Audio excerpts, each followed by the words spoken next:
Okay, are you able to see my screen? Yes, everything's fine. Yes, okay. So thank you so much to everyone who is present here today.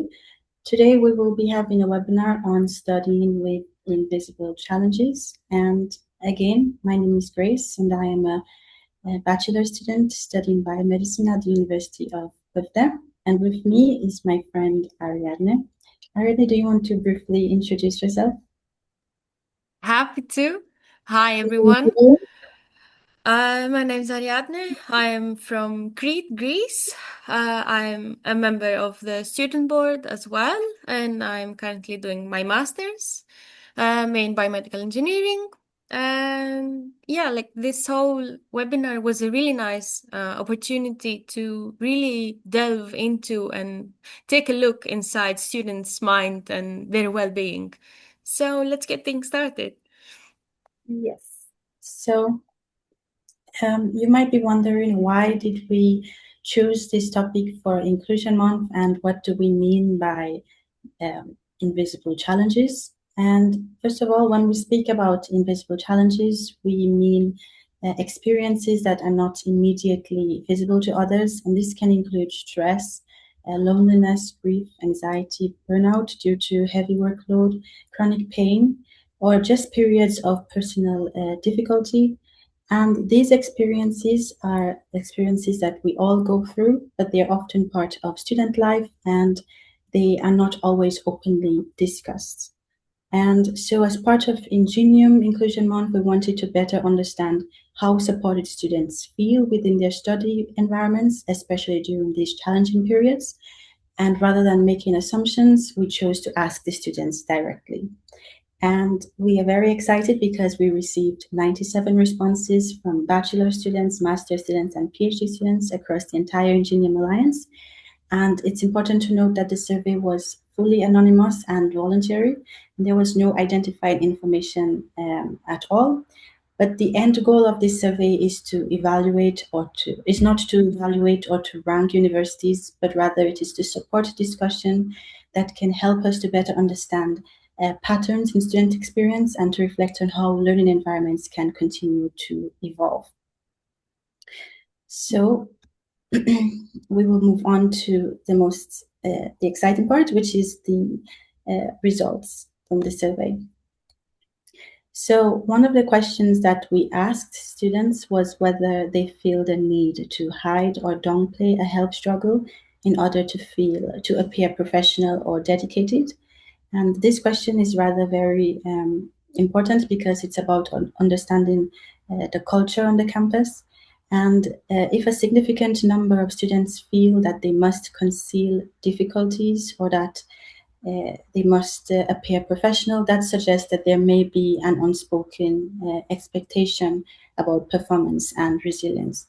And if you look here, we can see that about 91% of the students reported that they do feel the need to hide or downplay their health struggles so that they appear professional and dedicated. And just 9 reported that they never feel that way. I should also note, I didn't mention that in the beginning, but if you have any questions, you can always stop us and you can ask questions and we can have some form of a discussion. So now if we look at the next question that we asked students, we wanted to understand how supported they feel when facing invisible challenges such as stress, grief, loneliness, or chronic pain. And what stands out here is not only the number who feel unsupported, but also the number who feel neutral. So here we can see that 27 and 26 reported that they feel somewhat and very unsupported, but 28 left a neutral response. And neutral responses can sometimes reflect uncertainty. So students may not know whether support would be available if needed. And that is important as well. Of course, feeling supported is closely connected to how easy it is to access help. So we asked the students how easy it is to access flexibility or support without having to explain personal details.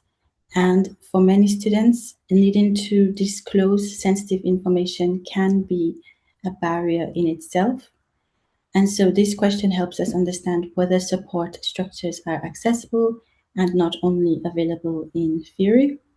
And here, what is very striking is that about 11 to 12 students reported that they don't know what support options exist.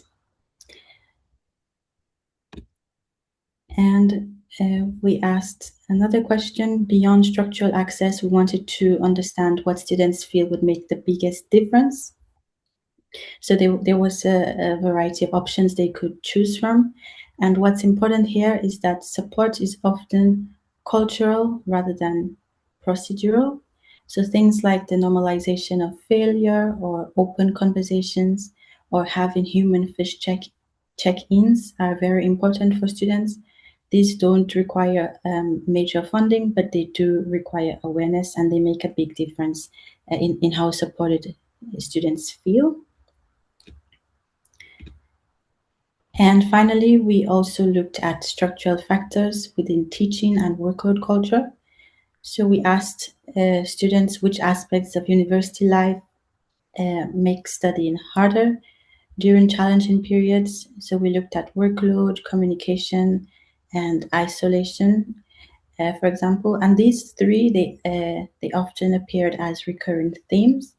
And what this suggests is that inclusion is not separate from academic structure, but rather it is embedded within it. So, of course, we would like to hear how the students that are present in this webinar, if they resonate with these data that we receive from the survey. And so to do so, we invite students to share their opinions as well, but we've also created a Mentimeter survey that students can access right here.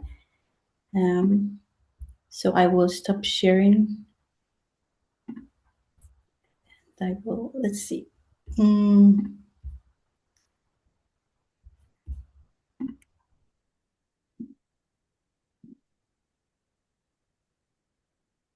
Yes.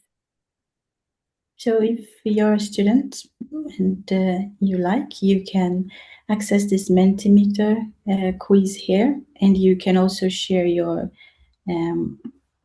views. For example, does this do the results from the survey that we sent out, do they resonate with your experience as a student?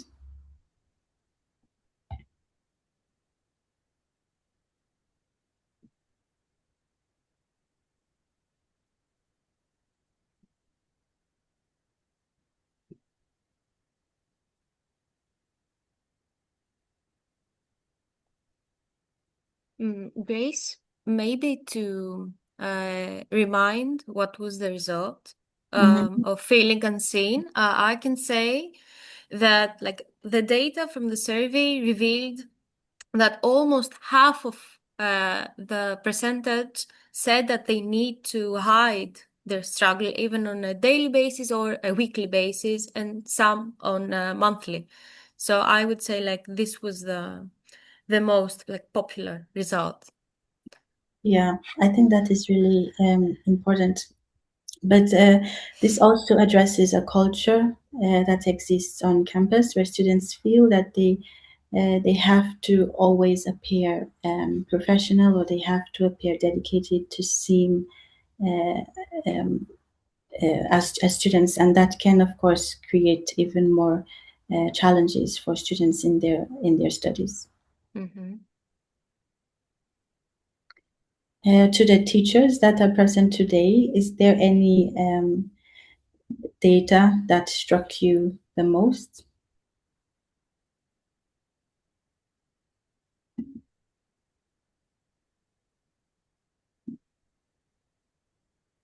Okay, here we can see that some students have responded so far. One student has said that the results from the first slide does resonate with them very strongly. 3 have responded somewhat, and 2 not really. So we can see that it's a mix, but there's still out of 5 respondents, we can see that more than half do feel that they feel unseen within their program. Oh, one more has responded again. Not really. So it's 50% here. Mm.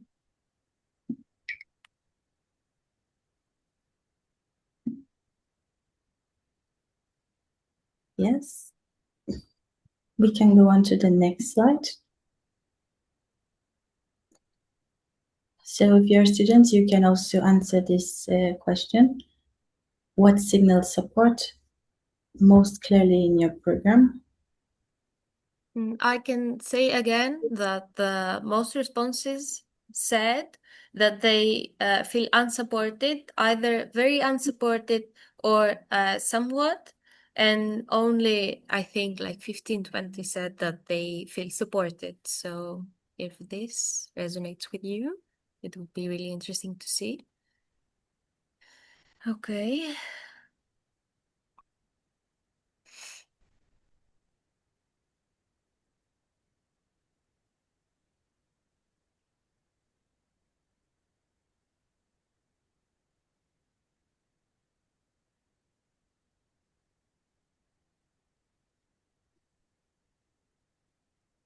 So far we can see that one student has responded that clear communication would signal support to them.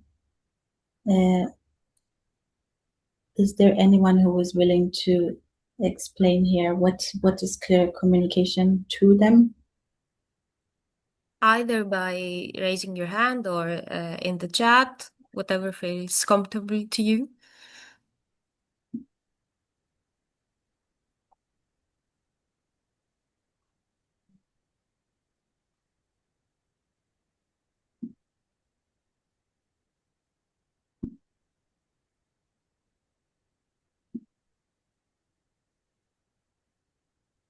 And 3 students have replied understanding staff. We have also 1 student replying flexible deadlines.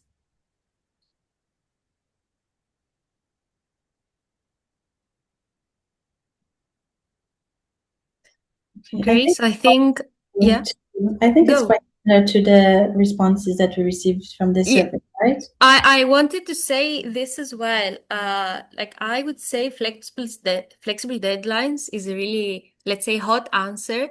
But both from here and our survey, it seems that students prioritize being human first. So like, I would say this is really important to all universities to like acknowledge and take into consideration. Yes, I agree.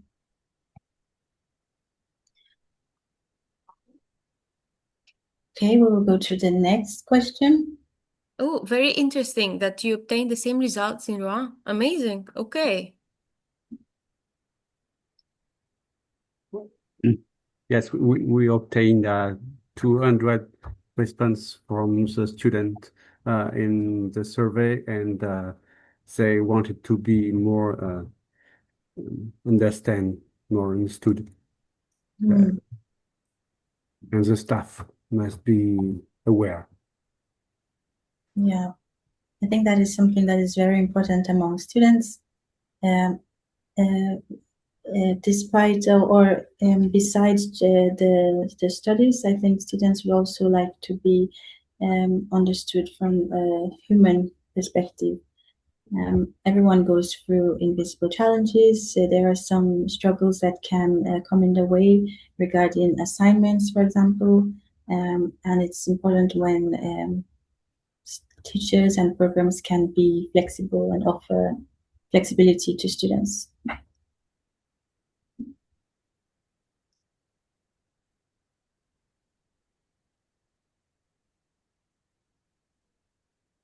So here it's 50-50. How comfortable would you feel requesting flexibility?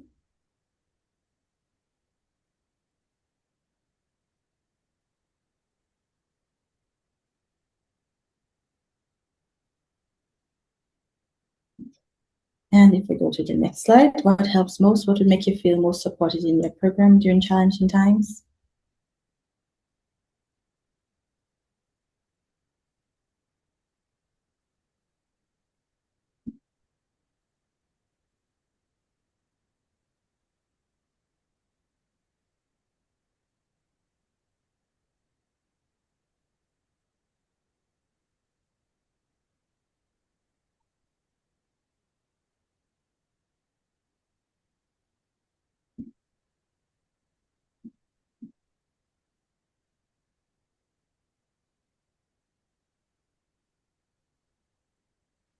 One person responded regular feedback.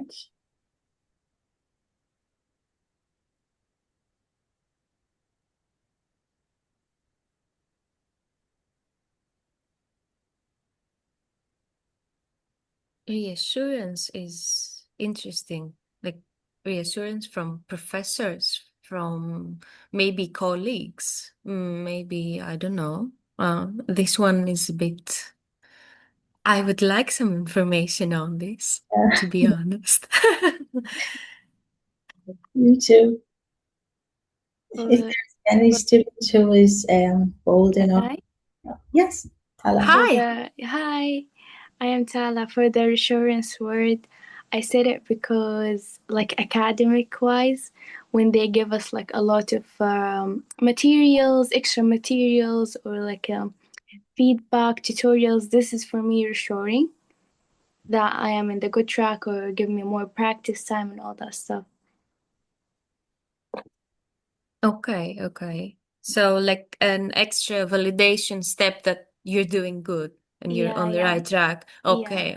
I think Amazing. it will like lessen my pressure when I have challenging time in my life. Okay, that's really important as well. I can see another comment that says, what is non-over competition? Maybe like not being overly competitive and maybe promoting this over excellence.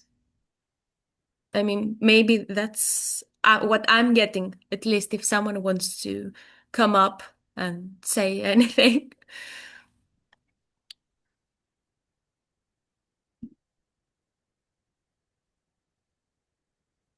Okay, feedback as well. I see. Okay.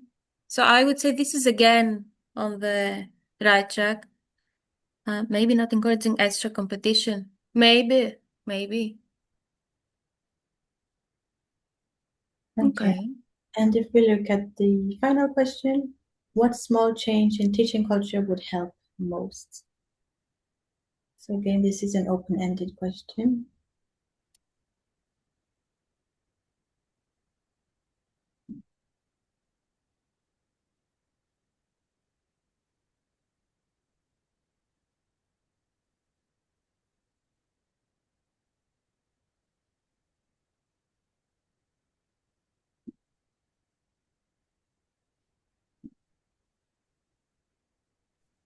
Can you elaborate on that question, please? I don't get it.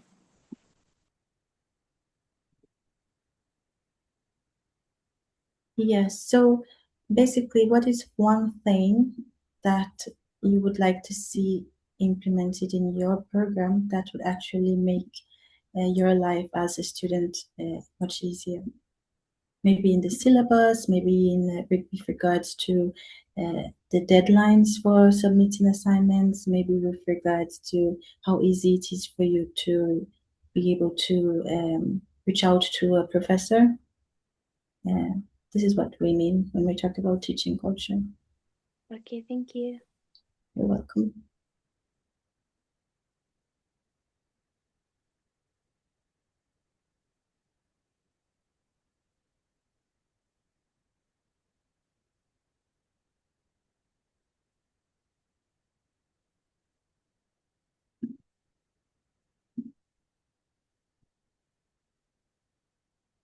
But if we look at the data from the students who responded to the survey, we can see that 40 students reported that heavy or inflexible workload made their life as a student really much more challenging during the hard times. And I think it was followed by like the assessment formats, like the way they take exams, or maybe how they're getting tested over their knowledge. Yes. Yeah. Okay. So maybe it's mostly about the curriculum, like our survey. I mean, our results. Right. Yeah. I think someone answered, if I'm not mistaken. Ooh, Oh, we have 3. yeah. Okay, creating space for open dialogue and regular feedback will improve the learning environment. Mm. A program with more hands-on experience from industry and individual feedbacks after exams. Okay, I see feedback like is a very popular answer. Yes, indeed. So maybe students feel a bit like dissociated or a bit apart from their teachers and their teaching staff. So maybe we should all emphasize on like keeping the connection between the two parties from both sides, maybe. Yeah, I think so too. Can I add something? Of course. Yeah, and I agree, especially sometimes in some programs, there's a large number of students studying the same thing. This is maybe affecting that there is no like connection or communication like in a deeper level between the student and the teachers. So there's no like deep feedback or like you can get individually. Yeah, this. Amazing. Yes. Okay, it seems that we really value this. Like I personally agree with this, that we often feel that we're the ones being challenged and we cannot form a bond between teachers, and like a teacher-student bond is really special one. I would say, like, not for just small kids in, let's say, elementary, but even like when we're older and we're all adults, it's really important to feel supported. University is like students' second home. It's also a place where students grow. You learn. You have this type of relationship with your teacher where you learn from them, and I think I would hope that they could learn from you too. So it's a human connection that is taking place at university, and of course students would value feedback on how they can improve not just academically but also in other areas of their life. So school is university is a place of growth, and it's very important that students feel supported in all areas there as well. Yeah. So we have quickly rushed through the data from our survey and also the Mentimeter quiz. But of course, the floor is open to questions as well.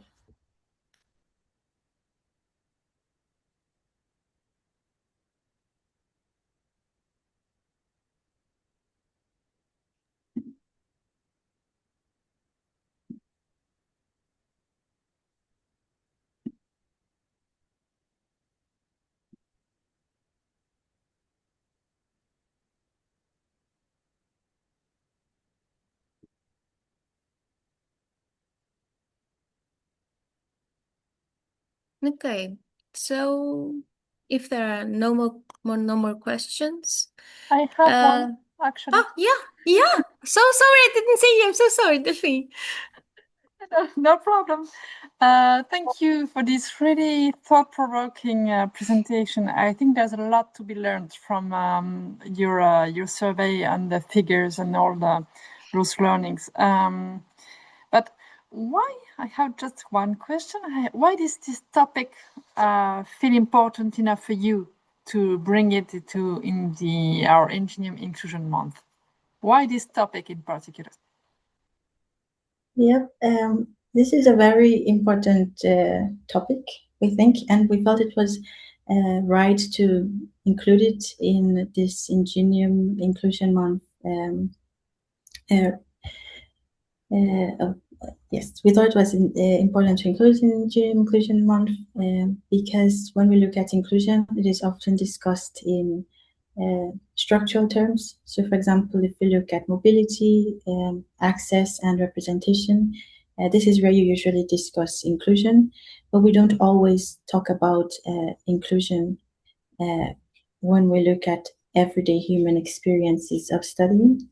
Many challenges that students go through are invisible, and they don't show up on transcripts or in attendance lists, but they do shape how students experience university. And we thought that Inclusion Month was the right moment to create space for that conversation and not really to dramatize it, but really to acknowledge that it is something that students go through. Thank you. I can only agree with that. Thank you. Thank you, Grace. Thank you. I see. I'm sorry, we would have one more question from Christine. Yes, thank you very much. I like the presentation. Thank you, Grace and Ariadne. What surprised me, actually, it should not take a lot of effort, investment, or energy from the universities or the teachers just to make the students feel a bit more comfortable or to help them a little bit, it seems anyway. So it's really good that you raise awareness by presenting these results. Very interesting for us universities. And like I said, it can be very small things that make students much more comfortable. Is that conclusion right? Yes, thank you. Yeah. Most definitely. Yeah. Thank you. It was very interesting. Thank you very much. Thank you as well a lot.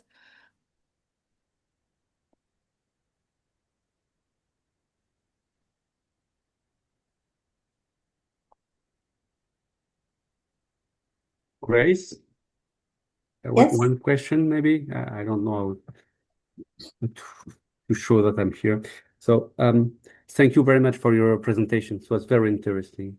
I think we must continue with this survey and maybe go deeper.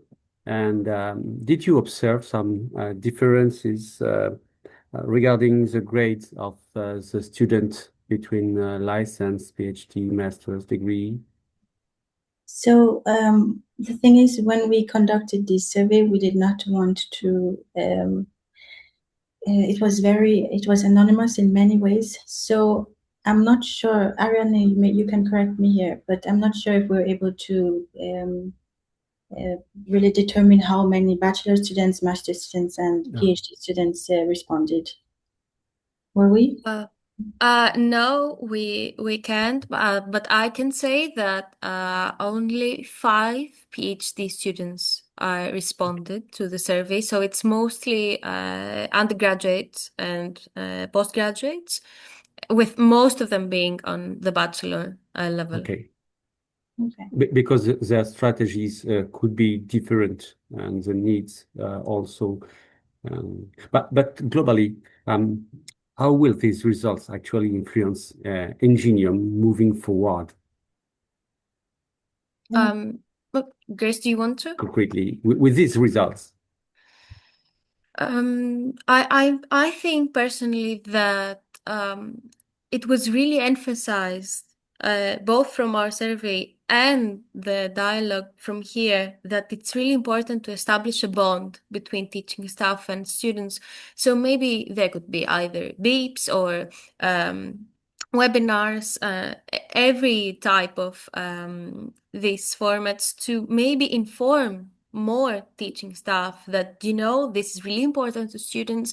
It makes them feel more connected. It makes their wellness and go to higher levels, and this will ultimately lead to them performing better. So I could say, like, the goal of the Alliance is to say, you know, not only students in, let's say, Sweden, Greece, Germany feel this way, but this is happening in all of them. So this could be the goal of the Alliance, to provide to all of the universities the same opportunities to make their teaching staff better. Yeah, I totally agree with Ariadne. I mean, although we received 97 responses, it's quite a small amount if you compare the total amount of students within the Alliance that consists of 10 different universities. But I think the results can help us teachers and institutions to reflect a bit. We can try to think of ways in which we can become better to make our campuses more inclusive for students. So it's all about helping us to become, to improve and to reflect. If I can add something, this morning we were teaching. There was a teaching session for the teaching staff, and the teacher were very aware and asked us that they have a need to understand disability and invisible disabilities. So their needs also exist. Yes. Thank you. Thank you very much for your presentation and your work. Thank you. Thank you very much. Delphine, maybe? Yeah. Do you want to ask a question? You're muted. I never get used to that. As students leaders, did anything in the survey surprise you? Yes, definitely. I think what struck me the most was that there were some students who indicated that they were not aware of any available support. So if we go back here, yeah, we can see here that about 11 or 12 students reported that they don't know what support options exist. Even here, we can see, which other slide? Yeah. There was another slide, but yeah. So even this small amount of students here, like 11 to 12, I think that's still a lot of students. Even small numbers matter because it means that for those 11 students, support may as well not exist. And it is very important for the universities to try to make use of all communication means as possible to reach the students, to let them know that, so that we can change this idea of support being available, but also support being accessible. So if we can send out emails to every student using the university emails, letting them know that, hi, you can reach out to us via email, or you can contact us via a booking form, or you know that we are open at this time, so you can find us in this building on this floor.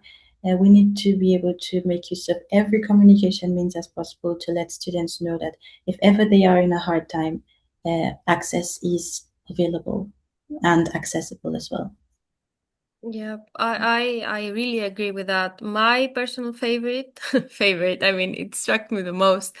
It was the one that had like a really strong answer. Like most of the students said that in their workload culture, the inflexible workload was like the most struggling for them. And I think that this is really important because you cannot wellness your way out of an unsustainable workload. So I think that structural changes within universities should be reconsidered. Like maybe curriculums need to be a bit more flexible, or they need to adapt, or something like this, because it's really important to see that in all of the studying levels, the flexible workload is really important, and the students feel that they have a lot to do throughout the day and they cannot manage time. So this is really important, I would say. So that would be your message to the universities? To mine? No, most definitely. To INGENIUM universities. No. I would say that INGENIUM is going is on a very nice path, I would say. But I think that I think most universities in general really focus on really hard curriculum, striving for excellence. And sometimes this is getting a bit out of hand. Yep, I agree with you, Ariadne. I think when we talk about inclusion, we're not asking universities to lower their standards. We're not asking for. I don't think students are also asking for special treatment. I think they are really asking for universities to create conditions, whether that involves improving the syllabus, for example. Just creating conditions where the students can meet those high standards in a healthy and sustainable way. Yes, and they're allowed to take a break. Yes. What struck me as well is the sense of belonging was mentioned as well. And yeah, that's specifically our challenge here within INGENIUM, to create that sense of belonging, because it's not easy to do across our 10 university, our 10 European universities. We are so widespread. We have so many different cultures, languages, and it's a rich, of course, background, and we have a lot of opportunities to offer, and our 10 days are a way to create this sense of belonging, of course. And we organize a lot of initiatives to create this sense of belonging. And yeah, we maybe we need to focus on this and communicate better, but communication is key, of course. And actually to promote this communication, to promote maybe teachers training as well, we will have, that's our aim actually, a branded intensive program organized each year in turn by each INGENIUM university. So that will be, the first one will be organized in Rouen in a couple of weeks now, and it will be only for staff, but the next ones will be for students as well. That's our objective. So that might be a way as well, but I agree with you. It can be small, and I agree with what Christine said earlier. It can be small gestures, actually small actions by teachers on their daily life. So yeah, that would be I think the main learning from this, to create this sense of belonging and to improve the well-being of our students. Yes.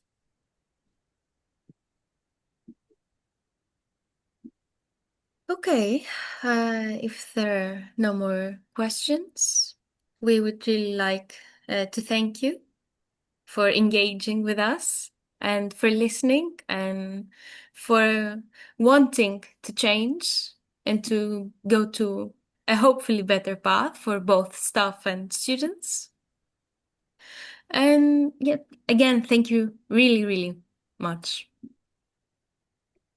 Thank you to both of you, Grace and Ariane, for this really inspiring and thought-provoking webinar. And thank you all for attending this webinar. And please don't forget our next one on interculturality, who will be led by Karin Jorngard and Ines Nikschik from Hoofde. It will take place on Wednesday, the 18th of March, not Tuesday. And you will ask our Irish colleagues why, because it will be Tuesday, the 17th of March, not to find a point on it. And yeah, so see you next Wednesday, 1 p.m. And I wish you a very lovely week ahead. Thank you all. Thank Bye. you. Bye-bye. Thank you. Goodbye. Goodbye. Bye.